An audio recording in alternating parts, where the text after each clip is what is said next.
ಸ್ನೇಹಿತರೆ ನಮಸ್ಕಾರ. ಔದ್ಯೋಗಿಕರಣ ಏನು ಹುಬ್ಬಳ್ಳಿ ಧಾರವಾಡಕ್ಕೆ ನೀರು ಹೋಗ್ತಾ ಇದ್ದೆ, ಮೊದಲೇ ಮಾತು ಯಾಕೆ ಬೇಕಾಗಿದೆ ಅನ್ನೋದು ನನಗೆ ಬೇಕಾಗಿದೆ, ಸ್ಪಷ್ಟೀಕರಣ ಬೇಕಾಗೈತಿ. ಯಾಕೆ ನೀರು ಬೇಕಾತ ಅನ್ನೋದು ಅವ್ರಿಗೆ ನನಗೆ ಬೇಕಾಗಿದೆ. ಇನ್ನೊಂದು ಹೇಳ್ತೇನೆ, ನವಿಲ್ ತೀರದಿಂದ ನೀರು ಈ ಹುಬ್ಬಳ್ಳಿ ಧಾರವಾಡಕ್ಕೆ ಹೋಗ್ತಿರುವಾಗ ಹೌದು, ಆ ನೀರು ಅಲ್ಲಿ ತಗೋಬಹುದಾಗಿತ್ತಲ್ಲ, ಇಲ್ಲಿದನೇ ಯಾಕೆ ಬೇಕಾಗಿದೆ? ಈಗಾಗಲೇ ಪೈಪ್ಲೈನ್ ಅದೇ ಸರ್, ಈಗಾಗಲೇ ಅವ್ರಿಗೆ ನೀರು ಹೋಗ್ತಾ ಇದೆ ಹುಬ್ಬಳ್ಳಿ ಧಾರವಾಡಕ್ಕೆ ನವಿಲ್ ತೀರದಿಂದ. ಆದರೆ ಇಲ್ಲಿ ನೀರು ಯಾಕೆ ಬೇಕಾಗಿದೆ? ಎಷ್ಟು ನೀರು ಬೇಕಾಗಿದೆ? ಯಾಕೆ ಬೇಕಾಗಿದೆ? ಯಾವ ಇಂಡಸ್ಟ್ರಿಗಳು ಅಂಥವು ಬಂದು ಇಷ್ಟು ವರ್ಷ ನಡೀತಾ ಇದ್ದು ಇಂಡಸ್ಟ್ರಿಗಳು ಅವೇ ಇರುವಾಗ, ಅವ್ರಿಗೆ ನೀರು ಎಲ್ಲ ಸಿಗುತ್ತಿರುವಾಗ ಹೊಸ ನೀರಿನ ಅವಶ್ಯಕತೆ ಏಕೆ ಬಂತು? ಅಂದರೆ ಜನರ ಹಣ ರಾಜ್ಯ ಸರ್ಕಾರ ತೆಗೆದುಕೊಂಡಂಥ ಈ ದುರ್ದೈವ ನಿರ್ಣಯ, ಇದು ಬೆಳಗಾವಿ ನಗರ, ಬೆಳಗಾವಿ ಜಿಲ್ಲೆ ಜನರು, ರೈತರು ಭೋಗಿಸ್ಬೇಕಾ? ಹೇಳಿ ನನಗೆ. ಮತ್ತು ಇದು ಜಿಲ್ಲಾ ಮಂತ್ರಿಗಳು ನನಗೇನು ಗೊತ್ತಿಲ್ಲ ಅನ್ನೋದು ಇದು ಮಾತಾಡುವಂಥ ಈ ಜಿಲ್ಲಾ ಮಂತ್ರಿಗಳದ್ದು ಇದು ಮಾತಿದು, ಅಥವಾ ಇಬ್ಬರು ಕ್ಯಾಬಿನೆಟ್ ಮಿನಿಸ್ಟ್ರುಗಳು ಇರುವಾಗ, ಇಬ್ಬರು ಕ್ಯಾಬಿನೆಟ್ ಮಿನಿಸ್ಟ್ರುಗಳು ಗಪ್ ಕುಂತಿರುವಾಗ, ಈ ಕೆಲಸ ನಡೀತಿರುವಾಗ ಇನ್ನೂವರೆಗೆ ನೀವು ಗಪ್ ಕುಂತಿರ್ತಾ ಇದ್ದೀರಿ, ನಮಗೇನೂ ಗೊತ್ತಾ ಇಲ್ಲ ಅಂತೀರಿ ಸರ್. ಅದು ಏನು ಮಾಡ್ಬೇಕಂತೀರಿ ಅದನ್ನು? ಸರಿ, ಸ್ಟಾಪ್ ಆಗಬೇಕದು, ಸ್ಟಾಪ್ ಆಗಬೇಕು. ಯಾವುದೇ ಪ್ರಶ್ನೆ ಸ್ಟಾಪ್ ಆಗಬೇಕು. ಬಟ್ ಈಗ ಉಸ್ತುವಾರಿ ಸಚಿವರು ಮ್ಯಾಗಿನ ಮ್ಯಾಗ ಹೇಳ್ತಾರೋ, ಅಧಿಕಾರಿಗಳು ನಮಗೇನು ಹೇಳಂಗಿಲ್ಲ, ನಮ್ದು ಏನು ನಡೆಯಬಾತು ಅಂತ ಅಸಹಾಯಕ ರಾಜೀನಾಮೆ ಕೊಡಬೇಕು. ಆಮೇಲೆ ಇದಕ್ಕೆ ಕೊಟ್ಟಿರ್ಬೇಕಲ್ಲಿ. ನಮ್ದು ಯಾರು ಕೇಳೋದಿಲ್ಲ ಆದರೆ ನೀವು ರಾಜೀನಾಮೆ ಕೊಡ್ರಿ. ಅಲ್ರಿ, ನೀವು ಸಿ ಎಮ್ ಆಗಕ್ಕೆ ಹೊಂಟಿದ್ದೀರಿ, ಸಿ ಎಮ್ ಆಗಬೇಕಂತೀರಿ, ಜನರದು ನಮ್ಮದು ಇಚ್ಛೆ ಇದೆ, ನೀವು ಆಗ್ರಿ. ಖರೆ ಏನು ಇಂಥ ಸ್ಟೇಟ್ಮೆಂಟ್ಗಳು ಕೊಡಬಾರ್ದ್ರಿ ಅವರು. ನೀವು ಒಂದು ಜಿಲ್ಲೆ ನೋಡ್ಸೋಕ್ಕಾಗೋದಿಲ್ಲ, ರಾಜ್ಯ ಹೆಂಗೆ ನಡೆಸೋರು ಆಮೇಲೆ ಅಂತ ಕೇಳಿದರೆ ಜನ ಏನಂತಾರೆ? ಆಮೇಲೆ ನನ್ನ ಚೇಂಬರ್ಗೆ ಬರುವಾಗ ಇದು ನನ್ನಂತಲ್ಲ, ಇಟ್ಸ್ ಎ DC ಚೇಂಬರ್. ಯಾರೇ ರೆಸ್ಪೆಕ್ಟೆಡ್ ಪೀಪಲ್ ಇದ್ದಾರೆ ಅವ್ರನ್ನ ಬಂದು ಕೂತ್ಕೊಳ್ಳಿಕ್ಕೆ ಹೇಳಿದೆ. ಬಟ್ ಎಲ್ಲರೂ ಬಂದಿದ್ದಾರೆ ಅಂದ್ರೆ ಅಲ್ಲಿ ಮಾತುಕತೆ ಮಾಡಲಿಕ್ಕೆ ಆಗಲ್ಲ. ಒಂದು ಫೋರಂ ಇರುತ್ತೆ. ತಹಶೀಲ್ದಾರ್ಗಳ ಮುಖಾಂತರ ನಾನು ಏಜೆನ್ಸೀಸ್ಗೆ ನೋಟಿಸ್ ಜಾರಿ ಮಾಡ್ತೀನಿ ಅಂತ ಹೇಳಿದೆ. ಮೂರನೇದು, ಜಿಲ್ಲಾ ಉಸ್ತುವಾರಿ ಮಂತ್ರಿಗಳ ಜೊತೆ ಹಾಗೂ ನಾವೆಲ್ಲರೂ ಒಂದು ಸಭೆ ಮಾಡಿಕೊಂಡು ಟೆಕ್ನಿಕಲ್ ಏನೇನ್ ಪಾಯಿಂಟ್ಸ್ ಇದಾವೆ ಅದರ ಬಗ್ಗೆನೂ ಚರ್ಚೆ ಮಾಡ್ತೀನಿ ಅಂತ ಹೇಳಿದೆ. ಇದನ್ನು ಹೊರತುಪಡಿಸಿ ಇರಿಗೇಷನ್ ಡಿಪಾರ್ಟ್ಮೆಂಟ್ಗೆ ಒಂದು ಪತ್ರ ಬರೀತೀನಿ, ನಮ್ಮದು ಈ ಪ್ರಾಜೆಕ್ಟ್ಗೆ ನಮ್ಮ ಜಿಲ್ಲೆಗೆ ಏನೇನು ಬೇಕೋ ಅದರ ಬಗ್ಗೆ ಸ್ಪಷ್ಟೀಕರಣ ಕೊಡ್ತೀನಿ ಅಂತ ಹೇಳಿದೆ. ಈ 4 ಕೆಲಸಗಳನ್ನು ನಾನು ಆವಾಗ ಏನು ಮಾತು ಕೊಟ್ಟಿದ್ದೀನೋ ಎಲ್ಲ ಮಾಡಿದ್ದೀನಿ. ಆ ಲೆಟರ್ದ ಒಂದು ಕಾಪಿ ನಿಮಗೆ ಕೊಡ್ತೀನಿ. ಅದರಲ್ಲಿ ಏನು ಹೇಳಿದ್ದೀನಂದ್ರೆ, ಈ ಪ್ರಾಜೆಕ್ಟ್ ಇಂದ ನಮ್ಮ ಜಿಲ್ಲೆಗೆ ಕೃಷಿ ಕೆಲಸಗಳಿಗೆ, ಚಟುವಟಿಕೆಗಳಿಗೆ ಹಾಗೂ ಕುಡಿಯಲಿಕ್ಕೆ ನೀರು ಏನಿರುತ್ತೆ ಅದಕ್ಕೆ ತೊಂದರೆ ಆಗಬಹುದು, ಅದಕ್ಕೆ ತಕ್ಕಂತ ತಾವುಗಳು ಕ್ರಮ ತಗೋಬೇಕು ಅಂತ ಹೇಳಿ ನಾನು ಪತ್ರ ಬರೆದೆ. ಹಿಡ್ಕಲ್ ಜಲಾಶಯದ ನೀರು ಹುಬ್ಬಳ್ಳಿ ಧಾರವಾಡಕ್ಕೆ ಸುಮಾರು 80 ಕಿಲೋಮೀಟ್ರಿಂದ 100 ಕಿಲೋಮೀಟ್ರ್ ತನಕ ಪೈಪ್ಲೈನ್ ಹಾಕ್ಕೊಂಡು ತೊಗೊಂಡು ಹೊಂಟಿದಾರು ಅಂಥೇಳಿ ಇತ್ತಿತ್ಲಾಗ ಗೊತ್ತಾದಂಥದ್ದು. ತಾವು ಹೇಳತ್ತಾರೆ, ಇದನ್ನು ಕತೆ ಹೇಳೋದು ಬೇಡ, ಇವತ್ತಿನ ತುರ್ತಾದಂಥ ಪರಿಸ್ಥಿತಿಗೆ ತಾವು ಏನು ಹೇಳ್ರಿ ಅಂತೇಳಿ. ನೀರು ಒಯ್ಯತ್ತಾರ, ಅದನ್ನು ಒಯ್ಯಬೇಡ್ರಿ ಅಂಥೇಳಿ ಖಡಕ್ಕಾಗಿ ನಾವು ಹೇಳೋರು. ರಕ್ತ ಕೊಟ್ಟೆ ಹೋಗ್ರೆ ಒಂದು ಹನಿ ನೀರನ್ನು ಸಹಿತ ನಮ್ಮ ಜಲಾಶಯದಿಂದ, ಹಿಡ್ಕಲ್ ಜಲಾಶಯದಿಂದ ಬಿಟ್ಕೊಡಂಗಿಲ್ಲ. DC ಅವ್ರು, ಜಿಲ್ಲಾಧಿಕಾರಿಗಳು ಇಲ್ಲ 100% ನಾವು ಇದಕ್ಕೆ ಕೊಡಲೇಬೇಕು ಅಂತೇಳಿ ಹಂಗೆ ಅಗ್ರಿಮೆಂಟ್ ಆಗೈತಿ. ನೀವು ಕಟ್ಟುತ್ನಾಗ, ಜಲಾಶಯ ಕಟ್ಟುತ್ನಾಗ ನನಗೆ ಗೊತ್ತದ DC ಅವ್ರು ಮಂಡಿ ಬಂದಿದ್ದಿರ್ತಾವೆ ಇರಬೇಕು ಇಂಡಸ್ಟ್ರಿಯೊಳಗೆ. ಈಗ ಆವಾಗಿನ ಕಾಲದಾಗ ಇಂಡಸ್ಟ್ರಿದನೇ ಇರಲಿಲ್ಲ. 40 ವರ್ಷದ ಆಚೆ ಕಡೆ ಕಟ್ಟಿದಂಥ ಡ್ಯಾಮ್ದೊಳಗೆ ಏನೂ ಅಗ್ರಿಮೆಂಟ್ ಏನಿಲ್ಲ, ಪ್ಯೂರ್ಲಿ ಅಗ್ರಿಕಲ್ಚರ್ಗೆ ಹಾಕಿ ಕೊಟ್ಟದ, ಪ್ಯೂರ್ಲಿ ಆ ಭಾಗದ ಆ ಹಿನ್ನೆಲೆ ಎಲ್ಲೆಲ್ಲಿ ಹರಿದು ಹೋಗೈತೆ ಅಲ್ಲಿ ನೀರು ಕುಡಿಯೋಕೆ ಉಪಯೋಗ ಮಾಡೋಣಂತ ಇರ್ತಕ್ಕಂಥ ಡ್ಯಾಮ್ ಇದೆ ಇವತ್ತು. ದೇವರ ಅಧಿಕಾರ ಒಂದು ಸಲ ಕೊಟ್ಟಿರ್ತಾವೆ, ಒಂದು ಸಲ ತಕ್ಕೊಂಡಿರ್ತಾ ಬೇರೆ. ಬಟ್ ಅಧಿಕಾರದಾಗ ಇದ್ದಾಗ ನಾವು ಮಾಡ್ತಕ್ಕಂಥದ್ದನ್ನ, ನಾವು ಅಧಿಕಾರದಾಗಿಲ್ಲ. ನಾನು ಮಾಜಿ ಮಂತ್ರಿ, ಹೌದು, ಒಂದು ಶಬ್ದ ಹೋಗೈತಿನಂದ್ರೆ ಎಲ್ಲ ನಡೀತಿತ್ತು. ಇವತ್ತು ಮಾಜಿ ಆದಮೇಲೆ ಅಥವಾ ಸಾಮಾನ್ಯ ಜನ, ಲಕ್ಷಾಂತರ ಜನ ಹೋರಾಟ ಮಾಡ್ಬೇಕಾಕೈತಿ. ತಾವು ಒಬ್ಬರು ಇದನ್ನು ಮನಸ್ಸು ಮೇಲೆ ತೊಗೊಂಡ್ರೆ ಇದ್ರದ್ದು ಮಾಡೋಕ್ಕೆ ಶಕ್ಯದ ಅಂತಕ್ಕಂಥದ್ದು ಅವರು ಇವತ್ತು ಮಣ್ಗಂಡು ಹೋಗ್ಕೋಬೇಕು. ಇದು ನಿಮ್ಮದೇ, ಅದು ನಿಮ್ಮ ಜಲ, ನಿಮ್ಮ ಮಣ್ಣ, ನಿಮ್ಮ ನೀರು. ಇವತ್ತು ಯಾರು ರಕ್ಷಣೆ ಮಾಡೋರು? ಇವತ್ತು ಬೆಳಗಾವದಾಗ 2 ಸಚಿವರದಾರು, ಹೆಬ್ಬಾಳ್ಕರ್ ಅವರು ಅದಾರು, ಸತೀಶ್ ಅವರು ಅದಾರ. ಇವ್ರು ಕ್ಯಾಬಿನೆಟ್ನಾಗ ನಿಲ್ಲಿಸ್ಬೋದಾಗಿತ್ತಲ್ಲ, ಮಾಡ್ಬೋದು. ಅದು ಏನು ದೊಡ್ಡದಾಗ ಮಾಡೋ ಅನ್ನೋಕ್ಕಿಂತನೂ ಅಲ್ಲಿ ಕ್ಯಾಬಿನೆಟ್ನಾಗ CM ಕಡೆ ಇದ್ದಾಗ ನಿಲ್ಲಿಸ್ಬೋದು. ಹಿಡ್ಕಲ್ದೊಳಗೆ ಏನೋ ಪರ್ಮಿಷನ್ ಸಿಕ್ಕಿಲ್ಲ, ಅರ್ಧ TMC ನೀರು ಇವತ್ತು ಅಲ್ಲಿ ವ್ಯವಸ್ಥೆ ಮಾಡತ್ತಾರ. ಮುಂದೆ ಇಂಡಸ್ಟ್ರಿ ಬೆಳೀತಂದ್ರೆ ಅವಾಗ ಇವ್ರು ಏನು ಮಾಡ್ತಾರೆ, ಸರಳ ನೀರು ಕೊಡಿದರೆ ಒಯ್ರಿ ಕೊಡ್ರಿ ಅಂತ ಹೇಳ್ತಾರೆ. ಈ ಯೋಜನೆಯನ್ನು, ಈ ಪೈಪ್ಲೈನನ್ನು ಬಂದ್ ಮಾಡ್ರಿ ಅಂತೇಳಿ ಮಾಜಿ ಹಾಜಿಗಳಿಗೆ ಶೇರ್ ಮಾಡ್ಬೇಕ್ರಿ ಅದನ್ನು ಮಾಡ್ರಿ ಅಂತ ಒತ್ತಾಯ ಮಾಡ್ತಾರೆ. ಮಾಡ್ತಾರೆ. ಕೇಳಿದ್ರಲ್ಲ ಸ್ನೇಹಿತರೆ, ಯಾರ್ಯಾರ ಸ್ಟೇಟ್ಮೆಂಟು ಯಾವ್ಯಾವ ರೀತಿ ಇತ್ತು ಅಂತ. ಹೌದು, ಕಳೆದ 15 ದಿನಗಳಿಂದ ಬೆಳಗಾವಿ ಜಿಲ್ಲೆಯಲ್ಲಿ ಈ ಹೋರಾಟ ಕೆಲವು ದಿನಗಳವರೆಗೆ ತೀವ್ರ ಸ್ವರೂಪ ಪಡೆಯಲಿಕ್ಕೆ ಆರಂಭ ಆಗಿತ್ತು. ಅದರಲ್ಲೂ ರಾಯಬಾಗ್ ಮತ್ತು ಹುಕ್ಕೇರಿ ತಾಲೂಕಿನ ರೈತರು ಸೇರಿಕೊಂಡು ಈ ಬಗ್ಗೆ ಪ್ರತ್ಯೇಕ ಪ್ರತಿಭಟನೆ ಮಾಡಿ ತಾಲೂಕು ಆಡಳಿತಕ್ಕೆ ಮನವಿ ಕೂಡ ಸಲ್ಲಿಸಿದರು. ವಿಷಯ ಏನಪ್ಪ ಅಂದರೆ, ಬೆಳಗಾವಿಯ ಹಿಡಕಲ್ ಜಲಾಶಯದಿಂದ ಧಾರವಾಡದ ಬೇಲೂರು ಕೈಗಾರಿಕಾ ವಲಯಕ್ಕೆ ಅರ್ಧ TMC ನೀರನ್ನು ಒಯ್ಯಲು ಪೈಪ್ಲೈನ್ ಕಾಮಗಾರಿ ಆರಂಭ ಆಗಿತ್ತು. ಅದರ ನದಿ ತಟದಲ್ಲಿ ಕಾಮಗಾರಿ ಶುರುವಾಗಿತ್ತು. ಜಾಕವೆಲ್ ಕಟ್ಟಲಿಕ್ಕೆ ಆರಂಭ ಮಾಡಿದರು. ಈ ಬಗ್ಗೆ ಮೊದಲ ಬಾರಿಗೆ ಮಾಹಿತಿ ಪಡೆದುಕೊಂಡಿದ್ದಂಥ ಬೆಳಗಾವಿ ಮಹಾನಗರ ಪಾಲಿಕೆಯ ಮಾಜಿ ಮೇಯರುಗಳೆಲ್ಲ ಸೇರಿ ಪಾಲಿಕೆಯ ಆಯುಕ್ತರಾದಂಥ ಸುಧಾ ಅವರನ್ನು ಕಂಡು ಈ ಬಗ್ಗೆ ದೂರು ಕೂಡ ಸಲ್ಲಿಸಿದರು. ಅಂದರೆ ಇದನ್ನು ನಿಲ್ಲಿಸಲಿ ಅಂತ. ಈ ಬಗ್ಗೆ ಮೀಡಿಯಾದವರು ಉಸ್ತುವಾರಿ ಸಚಿವರಾಗಿರ್ತಕ್ಕಂಥ ಸತೀಶ್ ಜಾರಕಿಹೊಳಿ ಅವ್ರನ್ನ ಕೇಳಿದಾಗ ಅವ್ರು ಹೇಳಿದ್ದು, ಈ ವಿಷಯ ನನಗೆ ಗೊತ್ತೇ ಇಲ್ಲ ಅಂತ. ಅದು ಅಲ್ಲದೆ ಅಧಿಕಾರಿಗಳು ನನ್ನ ಮಾತನ್ನು ಎಲ್ಲಿ ಕೇಳ್ತಾರೆ ಅಂತೇಳಿ ತಮ್ಮ ಅಸಹಾಯಕತೆಯನ್ನು ಮೀಡಿಯಾದವ್ರ ಮುಂದೆ ತೋಡಿಕೊಂಡಿದ್ದರು. ಕೆಲವು ಜನ ಈ ನೀರು ಹೋಗ್ತಾ ಇರೋದು ಸಚಿವೆ ಲಕ್ಷ್ಮೀ ಹೆಬ್ಬಾಳ್ಕರ್ ಅವರ ಪುತ್ರ ಮೃಣಾಲ್ ಹೆಬ್ಬಾಳ್ಕರ್ ಅವರು ಆರಂಭಿಸಲಿರುವ ಮೃಣಾಲ್ ಶುಗರ್ಸ್ ಅನ್ನೋ ಸಕ್ಕರೆ ಕಾರ್ಖಾನೆಗೆ ಅಂತ ಆರೋಪ ಕೂಡ ಮಾಡಿದರು. ಆದರೆ ಇದ್ಯಾವುದಕ್ಕೂ ಕಿವಿಗೊಡದಂಥ ಸಚಿವೆ ಲಕ್ಷ್ಮೀ ಹೆಬ್ಬಾಳ್ಕರ್ ಅವರು ಕರ್ನಾಟಕ ಕೈಗಾರಿಕಾ ಪ್ರದೇಶ ಅಭಿವೃದ್ಧಿ ಮಂಡಳಿಯವರು ಬೆಳಗಾವಿಯಿಂದ ಧಾರವಾಡದ ಬೇಲೂರಿಗೆ ನೀರು ಒಯ್ತಿರೋ ಬಗ್ಗೆ ತುಟಿ ಪಿಟಿ ಕಾಣಲಿಲ್ಲ. ಈ ಯೋಜನೆ ಬಗ್ಗೆ ಪರವಾಗಿಯೂ ಮಾತಾಡಲಿಲ್ಲ, ವಿರೋಧವಾಗಿಯೂ ಮಾತಾಡಲಿಲ್ಲ. ಮೌನವಾಗಿ ಉಳಿದುಕೊಂಡು ಬಿಟ್ಟರು. ನಾಡು ನೆಲ ಜಲ ರಕ್ಷಣೆ ವಿಷಯದಲ್ಲಿ ಬೆಳಗಾವಿ ಪರವಾಗಿ ಅವರೇನು ನಿಂತ್ಕೊಳ್ಳೇ ಇಲ್ಲ. ಈ ಮಧ್ಯೆ ಉಸ್ತುವಾರಿ ಸಚಿವರಾದಂಥ ಸತೀಶ್ ಜಾರಕಿಹೊಳಿ ಅವರು ಉಪಮುಖ್ಯಮಂತ್ರಿಯಾಗಿರ್ತಕ್ಕಂಥ DK ಶಿವಕುಮಾರ್ ಅವರು ನಮಗೆ ಹೇಳ್ದೇ ಈ ಯೋಜನೆಯನ್ನು ಜಾರಿ ಮಾಡಿದ್ದಾರೆ, ಅಂದರೆ ನಮ್ಮ ಜಿಲ್ಲೆಯ ಮೇಲೆ ಅವರ ಹಿಡಿತವನ್ನು ಬಿಗಿ ಮಾಡಿದ್ದಾರೆ ಅಂತ ಆಪ್ತರ ಎದುರು ಮಾತನಾಡಿ, ಇದನ್ನು ನಾನು ಸುಮ್ಮನಿದ್ದರೆ ಸರಿಯಾಗಲ್ಲ, ಇದು ಮತ್ತೊಂದು ವಿವಾದಕ್ಕೆ ಎಡೆ ಮಾಡಿ ಕೊಡುತ್ತೆ ಅನ್ನುವಂತೆ ಭಾವಿಸಿ ತಮ್ಮ ಬೆಂಬಲಿಗರಾಗಿ ಗುರುತಿಸಿಕೊಂಡಿರ್ತಕ್ಕಂಥ ಸಾಮಾಜಿಕ ಕಾರ್ಯಕರ್ತರು ಆಗಿರ್ತಕ್ಕಂಥ ಸುಜಿತ್ ಮುಳುಗುಂದಾಗಲಿ, VHPಯ ರಮಾಕಾಂತ್ ಕೊಂಡೂಸ್ಕರ್ ಆಗಲಿ, ರಕ್ಷಣಾ ವೇದಿಕೆಯ ಜಿಲ್ಲಾಧ್ಯಕ್ಷರಾಗಲಿ, ದಲಿತ ಸಂಘಟನೆಗಳ ಜೊತೆಗೆ ರೈತ ಹೋರಾಟಗಾರರು ಆದ ಮಾಜಿ ಸಚಿವರು ಆದಂಥ ಶಶಿಕಾಂತ್ ನಾಯ್ಕ್ ಇವರನ್ನೆಲ್ಲ ಸೇರಿಸಿ ಧಾರವಾಡಕ್ಕೆ ನೀರು ಒಯ್ಯುವ ಸರ್ಕಾರದ ನಿರ್ಧಾರವನ್ನು ವಿರೋಧಿಸಿ ಮೀಟಿಂಗ್ ಮಾಡುವಂತೆ ಪ್ರೇರೇಪಿಸಿ ಜಿಲ್ಲಾಧಿಕಾರಿಗಳಿಗೂ ದೂರು ಸಲ್ಲಿಸುವಂತೆ ನೋಡಿಕೊಂಡಿದ್ದರು.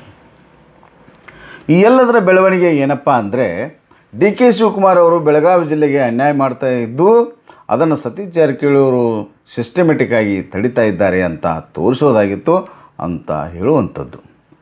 ಇದೆಲ್ಲ ಆದಮೇಲೆ ನಮ್ಮ ನೀರು ನಮ್ಮ ಹಕ್ಕು ಅನ್ನುವಂಥ ಹೋರಾಟವನ್ನು ಕೆಲವು ರೈತರು ಮತ್ತು ಹಲವು ಮಠದ ಸ್ವಾಮೀಜಿಗಳು ಸೇರಿಕೊಂಡು ಹುಟ್ಟು ಹಾಕಿದರು. ದುರ್ದೈವ ಏನಪ್ಪ ಅಂದರೆ, ಈ ಹೋರಾಟ ಜಿಲ್ಲೆಯ ತುಂಬ ವ್ಯಾಪಿಸಲೇ ಇಲ್ಲ. ಕೇವಲ ರಾಯಬಾಗ್ ಮತ್ತು ಹುಕ್ಕೇರಿ ತಾಲೂಕುಗಳಲ್ಲಷ್ಟೇ ಈ ಹೋರಾಟ ಹಿಡಿದಿತ್ತು, ಹೋರಾಟ ಆರಂಭ ಆಗಿತ್ತು ಅಂತ ಹೇಳ್ಬೋದು. ಅದು ಎಲ್ಲಿವರೆಗೆ ಅಂದರೆ ತಾಲೂಕಾಧಿಕಾರಿಗಳಿಗೆ ಮನವಿ ಸಲ್ಲಿಸುವಷ್ಟು ಮಾತ್ರ ಅಂತ ಹೇಳುವಂಥದ್ದು. ಸ್ನೇಹಿತರೆ, ಏನಿದು ಹೋರಾಟ? ಇಷ್ಟ ಸ್ಪೀಡ್ ಯಾಕೆ ಹಿಡ್ದೈತಿ? ಏನು ಸ್ಟೇಟ್ಮೆಂಟು? ರೈತರು ಯಾಕೆ ಇದು ಈ ರೀತಿ ಮಾಡಕತ್ತಾರ? ಏನು ಯೋಜನೆ ಅಂಥೇಳಿ ನಮಗೂ ಕೂಡ ಕುತೂಹಲ ಹುಟ್ಟಿ ಈ ಬಗ್ಗೆ ಜನರಿಗೆ ಮಾಹಿತಿ ಕೊಡೋಣ ಅಂತ ಭಾವಿಸ್ಕೊಂಡು ಈ ಯೋಜನೆಯ ಉಗಮವಾದಂಥ ಇಲಾಖೆ ಯಾವುದು? ಧಾರವಾಡದ KIDBಗೆ ಅಲ್ಲಿಗೆ ತೆರಳಿ ಈ ಯೋಜನೆ ಉಸ್ತುವಾರಿಯಾಗಿರ್ತಕ್ಕಂಥ ಕಾರ್ಯನಿರ್ವಾಹಕ ಅಭಿಯಂತರರು ಆದಂಥ, ಅಂದರೆ ಎಕ್ಸಿಕ್ಯೂಟಿವ್ ಇಂಜಿನಿಯರ್ ಆಗಿರ್ತಕ್ಕಂಥ BT ಪಾಟೀಲ್ ಅವ್ರನ್ನ ಭೇಟಿ ಮಾಡಿ ಈ ಯೋಜನೆ ಬಗ್ಗೆ ಏನು, ಎಂಥ, ಇದರ ಕಥೆ ಏನು, ಹಿನ್ನೆಲೆ ಏನು, ಮುನ್ನೆಲೆ ಏನು ಅಂತ ಕೇಳಿದಾಗ ಅವ್ರು ಏನು ಹೇಳಿದರು ಅನ್ನೋದನ್ನು ನೀವು ಒಮ್ಮೆ ಕೇಳಿ ನೋಡಿ ಸ್ನೇಹಿತರೆ. ನಮಸ್ಕಾರ ಸರ್. ನಮಸ್ಕಾರ ಸರ್, ತಮ್ಮ ಇಲಾಖೆಯಿಂದ ಸರಿ, ಕೈಗಾರಿಕಾ ಪ್ರದೇಶ ಅಭಿವೃದ್ಧಿ ಮಂಡಳಿ ಏನಂತ ತಮ್ಮದು ಏನೈತ್ರಿ ಇಲಾಖೆಯಿಂದ ಘಟಪ್ರಭಾ ನದಿಗೆ ಜಾಕ್ವೆಲನ್ನು ಸ್ಥಾಪನೆ ಮಾಡಾಕತ್ತಿದ್ರಿ. ಅಲ್ಲಿಂದ ನೀರು ಒಯ್ಯುವ ಸಂಬಂಧ ನೀವು ಪೈಪ್ಲೈನ್ ಏನೋ ಮಾಡತ್ತೀರಿ ಸರ್. ಹೌದು. ಅದ್ರ ಬಗ್ಗೆ ಅಲ್ಲೆಲ್ಲ ಬೆಳಗಾವಿ ಜಿಲ್ಲಾದಾಗ ದೊಡ್ಡ ಆಕ್ರೋಶ ಆಂದೋಲನ ನಡೆದೈತೆ. ರೈತರು ಹೋರಾಟ ಮಾಡತ್ತಾರೋ, ನೀರೆಲ್ಲ ಖಾಲಿ ಆಕೈತೆ ಅಂತೇಳಿ. ಅದ್ರ ಬಗ್ಗೆ ಯೋಜನೆ ಬಗ್ಗೆ ಮಾಹಿತಿ ನಮಗೆ ಯಾರಿಗೆ ಸರಿ ಇಲ್ಲ ಸರ್.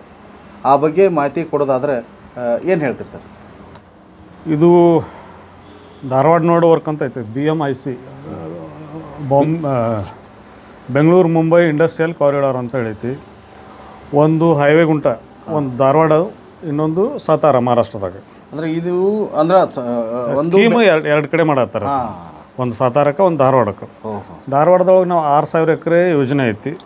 ಈ ಪ್ರಾಥಮಿಕ ಹಂತದೊಳಗೆ 3,000 ಎಕರೆದು ನಾವು ಮಾಡ್ತಾ ಇದ್ದೀವಿ ಸ್ಟಾರ್ಟಿಂಗ್ದಾಗ. ಈ ಯೋಜನೆಗೆ ನೀರು ತರಕ್ಕೆ ಪ್ರಯತ್ನ ಮಾಡತ್ತಿ. ಆ 6,000 ಎಕರೆಗೂ ಅದಲ್ಲದೆ ದುರ್ಗದ ಕೇರಿ ಅಂತ ಇನ್ನೊಂದು ಪಕ್ಕಕ್ಕೆ ಇನ್ನೊಂದು ಹೊಸ ಸ್ಕೀಮ್ ಮಾಡೋರಿದ್ದೀವಿ ಎಲ್ರಿ ಇಂಡಸ್ಟ್ರಿಯಲ್. ಅದ್ರ ಪಕ್ಕ ಮುಂದೆ ಅದ್ರ ಕಂಟಿನ್ಯೂಷನ್ ಅದರ ರೋಡ್ ಮೇಲೆ ಅದ ರೋಡ್ ಮೇಲೆ ಮುಂದೆ ಬರೋ ಸ್ವಲ್ಪ ಒಳಗೆ ಬರ್ತೈತಿ. ಅಲ್ಲಿ 1,700 ಎಕರೆ ಐತಿ. ಅದಲ್ಲದೆ ಬೆಳಗಾವಿ ಜಿಲ್ಲೆ ಕಿತ್ತೂರಿಗೂ 500 ಎಕರೆ ನೀರು ಕೊಡೋ ಸಲುವಾಗಿ ಈ ಯೋಜನೆ ಒಳಗೆ ಸೇರಿಸ್ಕೊಂಡು ಒಟ್ಟು 8,200 ಎಕರೆದು ನಾವು ಸ್ಕೀಮ್ ಮಾಡಾಯ್ತದೆ. ಈ ಸ್ಕೀಮಿಗೆ ಬೇಕಾದಂಥ ಅಗತ್ಯ ನೀರನ್ನು ನಾವು ಇದರಿಂದ ತರಾಯ್ತು. ಎಲ್ಲಿಂದ ಹಿಡ್ಕಲ್ ಡ್ಯಾಮಿನ ಕೆಳಗಿಂದ ತರ್ತಾಯಿದ್ವಿ, ಮೇಲಿಂದಲ್ಲ ಕೆಳಗಡೆಯಿಂದ ತರ್ತಾಯಿದ್ವಿ. ಈಗ ಇದು 318 ಕೋಟಿ ರೂಪಾಯಿ ವರ್ಕು, 86 ಕಿಲೋಮೀಟ್ರ್ ಪೈಪ್ಲೈನ್ ಐತಿ. ಎಲ್ಲ ರೋಡ್ ಗುಂಟ ತರ್ತಾಯಿದ್ವಿ. ರೈತರ ಜಮೀನನ್ನು ಅಕ್ವೈರ್ ಮಾಡ್ಕೊಳ್ಳೋಂಥದ್ದಾಗಲಿ ಇಲ್ಲಿ ಯಾವುದೂ ಉದ್ದೇಶ ಇಲ್ಲ, ಪ್ರಸ್ತಾಪನೂ ಇಲ್ಲ. ಅಂದರೆ ರೋಡ್ ಕೂಡ ತರಾಕತ್ತೀರಿ, ಯಾವುದೇ ರೈತರಿಗೆ ಅನಾನುಕೂಲ ಆಗದಂಗೆ ಹೌದು ಸರ್. ಈಗ ಟೆಂಡರ್ ಯಾರಿಗಾಗೈತೆ ಸರ್? ADU ಇನ್ಫ್ರಾಟೆಕ್ ಅಂತೇಳಿ ಕಂಪ್ನಿಗೆ ಆಗೈತೆ, ಬೆಂಗಳೂರಿನ ಬೆಂಗಳೂರು ಕಂಪ್ನಿ.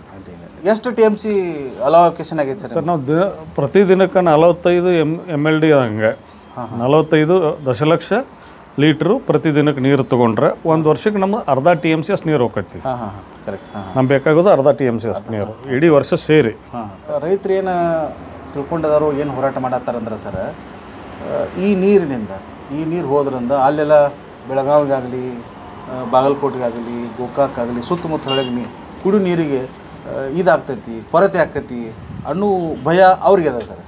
ಈ ಬಗ್ಗೆ ಏನು ಹೇಳಕ್ಕೆ ಇಷ್ಟಪಡ್ತೀರಿ? ಈ ತಮ್ಮ ಗಮನಕ್ಕೆ ತರೋದೇನಂದ್ರೆ, ಈ ಡ್ಯಾಮಿನ ನೀರಿನೊಳಗೆ 4 TMC ನೀರು ಇಂಡಸ್ಟ್ರಿಯಲ್ ಯೂಸ್ಗಂತ ಇಟ್ಟಾರೆ, ಕೈಗಾರಿಕಾ ಉದ್ದೇಶಕ್ಕಂತ ಇಟ್ಟದ್ದೈತಿ. ಇದ್ರಾಗ ನಾವು ಕೇಳ್ತಾ ಇರೋದು 0.58 ನಮ್ಮದು ಯಾವುದು ಧಾರವಾಡ ನೋಡಿಗೆ. ಈಗಾಗಲೇ ಬೆಳಗಾವಿ ಜಿಲ್ಲಾದಾಗ ಇರೋ ಇಂಡಸ್ಟ್ರಿಯಲ್ ಏರಿಯಾಕ್ಕೆ 0.25 ಇದೆ. 0.2 ಎಲ್ಲ ಸೇರಿ ಮುಕ್ಕಾಲು 0.75 TMC ಅಷ್ಟು ಮಾತ್ರ ನೀರು ಎರಡೂ ಸೇರಿ ಹೋಗೋದು. 4 TMC ನಾವು ತೊಗೋತಾ ಇಲ್ಲ. ಇವೆರಡೂ ಧಾರವಾಡ ಜಿಲ್ಲಾ ಬೆಳಗಾವಿ ಜಿಲ್ಲಾ ಸೇರಿದ್ರು ಮುಕ್ಕಾಲು TMC 0.75 TMC ಅಷ್ಟು ಮಾತ್ರ ನಾವು ಬಳಕೆ ಮಾಡೋಕ್ಕೆ ಉದ್ದೇಶ ಐತೆ ನಮ್ಮದು. ಇಷ್ಟು ಏನು ತೊಂದರೆ ಆಗಂಗಿಲ್ಲ ನಮಗೆ ತೊಂದರೆ. ಇದನ್ನ ಹೇಳ್ತೇನೆ, ನಾವು ಅಲಾಟ್ ಆಗಿದ್ದಕ್ಕಿಂತ ನಾವು ಭಾಳ ಕಡಿಮೆ, ಒಂದು ಕಾಲು ಭಾಗನೂ ನಾವು ತೊಗೋತಾ ಇಲ್ಲ. ಎರಡನೇದಾಗಿ ಇದು ನಿಮ್ಮ ನೀರಿನ ಸಂಕಷ್ಟ ಕಾಲದಾಗ, ಬೇಸಿಗೆ ಕಾಲದಾಗ ಕುಡಿಯೋ ನೀರಿನ ಪ್ರಮಾಣ ಅಗತ್ಯ ಪ್ರಮಾಣಕ್ಕಿಂತ ಏನಾರು ಕಡಿಮೆ ಆಗುವಂಥ ಸಂದರ್ಭಕ್ಕೆ ಬಂದಾಗ, ಅಂದರೆ ನೀರಿನ ಕೊರತೆ ಉಂಟಾಗ ಸಂಕಷ್ಟ ಸಮಯದೊಳಗೆ ಡ್ಯಾಮಿನ ಕಂಟ್ರೋಲು DC ಅವ್ರ ಹತ್ರ ಹೋಗುತ್ತೆ. ಆವಾಗ ಅವರು ಕೈಗಾರಿಕೆಗೆ ಎಷ್ಟು ಬಿಡಬೇಕು, ಕುಡಿಯೋ ನೀರಿಗೆ ಎಷ್ಟು ಬಿಡಬೇಕು, ನೀರಾವರಿಗೆ ಎಷ್ಟು ಬಿಡಬೇಕು ಅನ್ನೋದು ಅವರೆಲ್ಲ ತೀರ್ಮಾನ ತೊಗೊಂಡು ಅಲ್ಲಿ ಬಿಡ್ತಿರ್ತಾರೆ. ಭಾಳ ಸಂಕಷ್ಟ ಸಮಯದಲ್ಲಿ ಕೈಗಾರಿಕೆ ಉದ್ದೇಶಕ್ಕೆ ನಾವು ನೀರು ಕೊಡದೇ ಇರ್ಬೋದು. ಅವ್ರಿಗೆ ಅವಕಾಶ ಐತಿ, ನಮ್ಮ ಜಾಗದಲ್ಲಿ ಕರೆಂಟ್ ಬಂದ್ ಮಾಡ್ಬೋದು, ನೀರು ತೊಗೊಳಕ್ಕೆ ಆದೇಶ ಮಾಡ್ಬೋದು, ನೀರು ತೊಗೋಬೇಡ್ರ ಆದೇಶ ಮಾಡ್ಬೋದು, ಕರೆಂಟು ಬಂದ್ ಮಾಡ್ಬೋದು. ಅಂದ್ರೆ ಎಲ್ಲ ಇವು ಜಿಲ್ಲಾಡಳಿತ ಐತಂತ ಅವರೆಲ್ಲ ಸಂಕಷ್ಟ ಸಮಯದ ಬೇಸಿಗೆ ಕಾಲ ಅಥವಾ ನೀರಿನ ಕೊರತೆ ಇದ್ದಾಗ ಅವ್ರು ಕಂಟ್ರೋಲ್ ಹೋಗೈತಿ, ಅವ್ರು ಡಿಸಿಷನ್ ತೊಗೊಳ್ತಾರೆ. ಅದನ್ನು ಅದು ನಮ್ಮ ಅಲಾಟ್ ಆಗೈತೆ, ನಾವು ತೊಗೊಳ್ಳೇಬೇಕು ಅಂತೇನು ಕಾನೂನಿಲ್ಲ, ಇದೂ ಇಲ್ಲ, ಅವಕಾಶನೂ ಇಲ್ಲ. ಮೊದಲ ಆದ್ಯತೆ ಯಾವಾಗಲೂ ಇದು ಕುಡಿ ನೀರಿಗೆ ಇರುತ್ತೆ. ಕುಡಿ ನೀರು ಕೊರತೆ ಬೀಳುವಂಗೆ ಕಂಡ್ರೆ ನಾವು ಡೆಫಿನೆಟಾಗಿ ನಮ್ಮ ನೀರಿನ ಸಪ್ಲೈ ಬಂದ್ ಆಗೈತೈತಿ, ನಾವು ತೊಗೊಳ್ಳೋದು ಇಲ್ಲ. ಹಿಡ್ಕಲ್ಲಿಂದ ನೀರು ತರಕತ್ತೀರಲ್ಲ ಸರ್, ಹೌದು. ಈ ನೀರನ್ನ ಮರುಬಳಕೆ ಅದಕ್ಕೇನಾರು ಅದಕ್ಕೆ ಹಾದಿಯನ್ನು ಮಾಡ್ಕೊಂಡಿರೋ ಸರ್? ಏನು? ಹೌದೌದು, ಮಾಡ್ಕೊಂಡಿವಿ. ಈಗ ನಾವು ಬಂದಿದ್ದ ನೀರು ಯೂಸ್ ಮಾಡ್ತೀವಿ. 100% ನೀರು ನಾವು ಎಲ್ಲ ಡ್ಯಾಮಿಂದನೇ ಮಾಡ್ಕೊತೀವಿ ಅಂತ ಇಲ್ಲ. ಯಾಕಂದ್ರೆ ನಾವು ಈಗ ಬಂದಂಥ ನೀರು, ಬಳಕೆ ಮಾಡಿದಂಥ ನೀರನ್ನು ಪುನರ್ಬಳಕೆ ಮಾಡೋಕೆ ನಾವೆಲ್ಲ ರೀಸೈಕ್ಲಿಂಗ್ ಪ್ಲ್ಯಾಂಟು ಮಾಡ್ತೀವಿ. ಅದರೊಳಗೆ ಮತ್ತು ಅದು ಪೈಪ್ಲೈನು ಬೇರೆ ಐತೆ ಹೊಳೆ ಬಳಕೆ ಮಾಡೋಕೆ. ಹೀಗಾಗಿ ಪೂರ್ತಿ 100% ಇದೇ ನೀರು ಅಂತಲ್ಲ. ಈ ನೀರು ತೊಗೊಂಡು ಮತ್ತೆ ಇದು ನಾವು ವೇಸ್ಟ್ ಮಾಡೋಕ್ಕೆ ಬಿಡೋಂಗಿಲ್ಲ. ಅದು ಹೊಳೆ ಪುನರ್ಬಳಕೆ ಮಾಡಿಕೊಂಡು ಸೆಕೆಂಡ್ರಿ ಟ್ರೀಟ್ಮೆಂಟ್ ಮಾಡ್ಕೊಂಡು ನಾವು ನೀರು ಇತರೆ ಉದ್ದೇಶಕ್ಕೆ ಬಳಸ್ತೀವಿ. ನೀರು ವೇಸ್ಟ್ ಆಗಂಗಿಲ್ಲ, ನೀರು ವೇಸ್ಟ್ ಮಾಡೋಂಗಿಲ್ಲ. ಮತ್ತು ಅದಷ್ಟೇ ಅಲ್ಲ, ಮಳೆ ನೀರು ಕೊಯ್ಲು ಸಹಿತ ಮಾಡ್ತೀವಿ. ಹೌದನ್ರಿ? ಹೌದು. ಇದು ಈ ಯೋಜನೆಯಿಂದ ಏನೇನು ಲಾಭ ಸರ್? ಎದಕ್ಕೆ ಮಾಡತ್ತೀರಿ ಸರ್? ಏನೇನು ಲಾಭ ಅಂದ್ರೆ ಕೈಗಾರಿಕೆಗಳು ಸ್ಥಾಪನೆ ಆಗೋದು ಜನಕ್ಕೆ ಉದ್ಯೋಗ ಸಿಗ್ತೈತಿ. ವ್ಯಾಪಾರ ಹೆಚ್ಚಾಕ್ಕವು. ಇದು ಸರ್ಕಾರದ ಯೋಜನೆ. ಸರ್ಕಾರದ ಉದ್ದೇಶ ಕೈಗಾರಿಕಾ ಸ್ಥಾಪನೆ. ಕೈಗಾರಿಕಾ ಸ್ಥಾಪನೆಯಿಂದ ಜನರಿಗೆ ಅನುಕೂಲ ಆಗುವಂಥದ್ದು ಸರ್ಕಾರದ ಗಮನ, ಅವ್ರ ಆಸೆ. ಇದರ ಪ್ರಕಾರ ಕೈಗಾರಿಕಾ ಪ್ರದೇಶ ಅಭಿವೃದ್ಧಿ ಆಕ್ಕವ. ಅಭಿವೃದ್ಧಿ ಆಗೋ ಜನಕ್ಕೆ ಉದ್ಯೋಗ ಆಕೈತಿ. ಸರ್ಕಾರ ಮಟ್ಟದಾಗೂ GST ಅದು ಬೇರೆ ಬೇರೆ ರೀತಿಯೊಳಗೆ ಅಂದ್ರೆ ಸರ್ಕಾರಕ್ಕೂ ಅನುದಾನನೂ ಇದು ಇಂಡಸ್ಟ್ರಿಯಲ್ ಸ್ಥಾಪನೆಯಿಂದ ನಿರುದ್ಯೋಗಿಗಳಿಗೆ ಉದ್ಯೋಗ ಸಿಗ್ತೈತಿ. ಖಂಡಿತ. ಮತ್ತು ರೈತರಿಗೆ ಹೊಸ ಹೊಸ ಉದ್ಯೋಗಗಳು ಉದ್ಯೋಗಗಳು ಸಿಗ್ತಾವೆ. ಹೌದು. ಮತ್ತು ಉತ್ತರ ಕರ್ನಾಟಕ ಅಭಿವೃದ್ಧಿ ಆಕೈತಿ ಅಂತೇಳಿ ನೀವು ಹೇಳ್ತೀರಿ. ಸರ್ಕಾರ ಆ ದೃಷ್ಟಿಯಿಂದ ಇದನ್ನ ಇಂಪ್ಲಿಮೆಂಟ್ ಮಾಡತೈತಿ ಅಂತೀರಿ. ಸರ್, ಈ ನೀರೇನು ತರಕೈತಿರಲ್ಲ ಸರ್, ಈ ಕೈಗಾರಿಕೆ ಅಂತ ಹೇಳಿ ಹೇಳತ್ತಿರಲ್ಲ ಸರ್, ಈಗ ಹೊಸ ಕಾರಿಡಾರ್ ಮಾಡೋ ಸಂಬಂಧ ಕೈಗಾರಿಕೆ ಸಂಬಂಧ ನೀರು ತರತ್ತೀರಿ. ಓಕೆ ಸರ್, ಅದರಿಂದ ಏನೇನು ಬಳಕೆ ಮಾಡ್ತೀರಿ ಸರ್? ನೀರನ್ನು ಯಾವ್ಯಾವ್ದಕ್ಕೆ ಬಳಕೆ ಮಾಡ್ತೀರಿ? ನೀರು ಪ್ರಾಥಮಿಕವಾಗಿ ಹೇಳ್ಬೇಕಂದ್ರೆ ಇಂಡಸ್ಟ್ರಿಯಲ್ ಪರ್ಪಸ್ ಅಂತೂ ಹೋಗೇ ಹೋಗೈತಿ. ಅದು ಅಲ್ಲದೆ ಅಲ್ಲಿ ಇಂಡಸ್ಟ್ರೀಸ್ ಒಳಗಿರೋ ಲೇಬರ್ಸು ಏನಿರ್ತಾರೆ ಅವ್ರಿಗೆ ಕುಡಿಯೋಕ್ಕಾಯ್ತು, ಬಳಕೆ ಇತರೆ ಬಳಕೆ ಆಯಿತು ಆಕೈತಿ. ಅದಲ್ಲದೆ ನಾವು ಈ 6000 ಎಕರೆ ಒಳಗೆ 326 ಎಕರೆ ವಸತಿ ನಿವೇಶನಗಳು ಮಾಡ್ತಾಯಿದ್ವಿ. ಮತ್ತು ಎಲ್ಲ ಸ್ಟಾಫಿಗೆಲ್ಲ ಬೇಕಲ್ಲ, ಎಲ್ಲ ಸ್ಟಾಫ್ ಇರೋಕೆ 326 ಎಕರೆ ನಾವು ನಿವೇಶನಗಳು ಮಾಡ್ತೀವಿ. ಅಲ್ಲೂ ಒಂದು ಊರು ರೆಡಿ ಆದ್ರಿ. 320 ಅದೊಂದು ಊರೇನೆ. ಮತ್ತು ಅವ್ರಿಗೆಲ್ಲ ಕುಡಿಯೋಕೆ ನೀರು, ಬಳಕೆ ನೀರು, ಮತ್ತು ಫ್ಯಾಮಿಲಿ ಎಲ್ಲ ಬರ್ತಾವಲ್ಲ, ಮತ್ತು ಅವ್ರಿಗೆ ಮತ್ತು ಸಂಸಾರಕ್ಕೆ ಏನು ಬೇಕಾಗ್ತವೆ ಎಲ್ಲ ಬಳಸೋಕ್ಕೂ ಉಪಯೋಗ ಆಕೈತೆ ನಮ್ಮ ನೀರು. ಅವ್ರಿಗೂ ಮೂಲಭೂತ ಸೌಲಭ್ಯಗಳು ನೀರು ಕೊಡಲೇಬೇಕಲ್ಲ, ಅವ್ರಿಗೆ ಕೊಡ್ಬೋದು. ಅದಕ್ಕೂ ನೀರು ಬಳಕೆ ಆಗ್ತದೆ. ನೀರು ಬಳಕೆ ಮಾತ್ರ ಇಲ್ಲ ಇದ್ರಾಗ ಕುಡಿ ನೀರು ಬತ್ತು, ಕೈಗಾರಿಕೆನೂ ಬತ್ತು, ಎಲ್ಲದಕ್ಕೂ ಯೂಸ್ ಆಗ್ತದೆ. ಬೇರೆದವ್ರು ರೈತರಿಗೆ ಭಯ ಆಯ್ತು ಸರ್, ಯಾಕಂದ್ರೆ ಮತ್ತೆ ಇದು ಈಗ ತೊಗೊಂಡು ಅವಾಗ ಕುಡಿ ನೀರು ಸಂಬಂಧ ಮತ್ತೆ ಎಕ್ಸ್ಟ್ರಾ ನೀವು ಪೈಪ್ಲೈನ್ ಹಾಕಿ. ಇಲ್ಲ ಇದ್ರೊಳಗೆ ಎಲ್ಲ ನಮ್ಮ ಜಿಲ್ಲಾದವ್ರಿಗೆ ಅದೊಂದು ಇದು ಭಾಳ ಅಭದ್ರತೆ ಕಾಡತೈತೆ ಸರ್. ಹಂಗೇನಿಲ್ಲ, ಎಲ್ಲ ಇದ್ರೊಳಗೆ ಆಗ್ತೈತೆ. ಹೌದನ್ ಸರ್? ಓಕೆ ಸರ್, ಒಳ್ಳೆ ಸರ್. ಈಗ ಪ್ರಾಜೆಕ್ಟ್ ಬಗ್ಗೆ ಹೇಳಿದ್ರಿ, ಮತ್ತು ಆ ನೀರಿಂದ ಕುಡಿದ್ರೆ ನೀರು ಶಾರ್ಟೇಜ್ ಬೀಳ್ತೈತೆ ಅನ್ನೋ ಭಯನೂ ನಮ್ಮ ರೈತರಿಗೆ ಇರುವಂಥದ್ದು ಸರ್. ಮತ್ತು ಕುಡಿಯೋ ನೀರಿಗೆ ಅಲ್ಲೇನೋ ತೊಂದರೆ ಬಂದಾಗ ಇದೇನು ಅಂದರೆ ನೀರು ತರೋದ್ರಿಂದ ತೊಂದರೆ ಆದಾಗ ಅವಾಗ ಏನು ಮಾಡೋದು ಸರ್? ಅಲ್ಲಿ ನೀರಿನ ಪ್ರಮಾಣ ಅಗತ್ಯ ಕುಡಿಯೋ ನೀರಿಗಿಂತ ಏನಾರ ಕಡಿಮೆ ಪ್ರಮಾಣ ಅಲ್ಲಿ ಡ್ಯಾಮ್ನೊಳಗೆ ಶೇಖರಣೆ ಇದ್ದಾಗ ನಾವು ನೀರೇ ತೊಗೊಳ್ಳೋದಿಲ್ಲ. ಜಿಲ್ಲಾಡಳಿತ ನಮ್ಗೆ ನೀರೇ ಕೊಡೋದಿಲ್ಲ. ಹೀಗಾಗಿ ಕುಡಿಯೋ ನೀರಿಗೆ ಯಾರಿಗೆ ಆತಂಕ ಪಡುವಂಥ ಅವಶ್ಯಕತೆ ಇಲ್ಲ. ರೈತರು ಯಾರು ಆತಂಕ ಪಡೋ ಅವಶ್ಯಕತೆ ಇಲ್ಲ ಅಂತ ಹೇಳ್ತಾರೆ. ಕುಡಿಯೋ ನೀರಿಗೆ ಬಳಕೆಗೆ ಇದನ್ನೇ ಕೊರತೆನೇ ಆಗಲ್ಲ. ಯಾಕಂದರೆ ನಮ್ಗೆ ಆ ಟೈಮಿಗೆ ನೀರು ಕೊಡೋದು ಬಂದ್ ಮಾಡಿಬಿಡ್ತಾರೆ ಜಿಲ್ಲಾಡಳಿತ. ಅವ್ರು ಆವಾಗ ಆದೇಶ ಅವ್ರು ಮಾಡ್ತಾರೆ, ಎಷ್ಟು ಕೊಡಬೇಕು ಅನ್ನೋದು ಡಿಸಿಷನ್ ಆಕೈತಿ. ಕುಡಿಯೋ ನೀರು ಕಡಿಮೆ ಇತ್ತ ನಾವು ಆಟೋಮೆಟಿಕ್ಲಿ ನಾವು ಬಂದ್ ಮಾಡ್ಬೇಕಾಕೈತಿ. ಅವಾಗ ಆದ್ಯತೆ ಕುಡಿಯೋ ನೀರಿಗೆ ಇರ್ತೈತಿ. ಹೀಗಾಗಿ ಕುಡಿಯೋ ನೀರಿಗೆ ಆಗಿ ಆತಂಕ ಪಡುವಂಥ ಅವಶ್ಯಕತೆ ಇಲ್ಲ ಅಂತ ನನಗನ್ನಿಸ್ತೈತಿ. ಎಲ್ಲರಲ್ಲಿ ನಮ್ಮದು ಒಂದು ವಿನಂತಿ, ನಾವು ತಗೋತಾ ಇರೋದು ಇಡೀ ವರ್ಷ ಸೇರಿ ಅರ್ಧ TMC. ಹೀಗಾಗಿ ಯಾರಿಗೂ ಕುಡಿಯೋ ನೀರಿಂದ ಆತಂಕಕ್ಕೆ ಪಡಬೇಕಾಗಿಲ್ಲ ಅಂತ ನಮ್ಮದು ಹೇಳಕ್ಕೆ. ನೀವು ಹೇಳಕ್ಕೆ ಇಷ್ಟಪಡ್ತೀರಿ ಸರ್? ಒಳ್ಳೆ ಸರ್, ಥ್ಯಾಂಕ್ ಯು, ನಮಸ್ಕಾರ.